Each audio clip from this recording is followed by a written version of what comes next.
All right, everyone. Hi, and welcome to my channel and the first video series that we're going to be doing called Learning Legacy. And it's basically me learning Legacy again for the first time in 15 years. I used to play Legacy very competitively way back in the day. They banned Mystical Tutor, and I just didn't play the format again for 15 years. Um, I was an ad nauseum guy. I was damn good at it, and then that pretty much knocked the deck on its ass. I have been playing Modern somewhat recently, but Modern's in a pretty terrible spot right now. Not that Legacy's any better, from what I understand. But if the format's broken, I'm going to play the broken format that has Force of Will and brainstorm in it.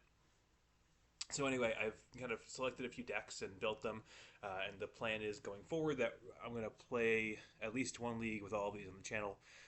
The ones that I feel like are stronger will play those a bit more, and eventually, hopefully, get good at one of them, and maybe even win some shit.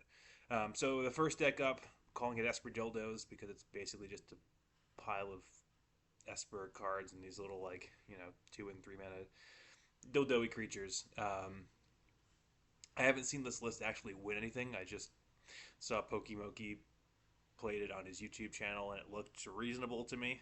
At least piqued my interest, just because I think storage is really good in this format right now. So here it is. The next one is Griggs' Delver. This is the only deck in the list that I have some amount of experience with. I did play this a few months ago, like before Frog was the thing. I played a few leagues with this, and I did okay. I think I got like 1-5-1, and the rest are 3-2s and 4-1s. Oh, sorry, 1-5-0, and the rest were 3-2s and 4-1s. But that being said, this is the kind of deck you don't really need a brainstem to play. Like, you can just play Delver on turn one. If it flips, you kind of just win the game. So, not that I'm good. I probably just ran hot. But there's no doubting its power with 4 Delver, 4 Dragon Race Channeler. It's attacking for 3 damage on turn two is pretty good. And of course, all the cheap interaction, blah blah blah, burn spells, yada yada yada. Next up is Sultai Beans, which is definitely the sweetest of the decks here. But from what I understand, like, the format has gotten pretty lean and tempo-y, and like the slower cards like Beanstalk and having to delve up for Murderous Cut and Shieldred's Edict are too slow right now.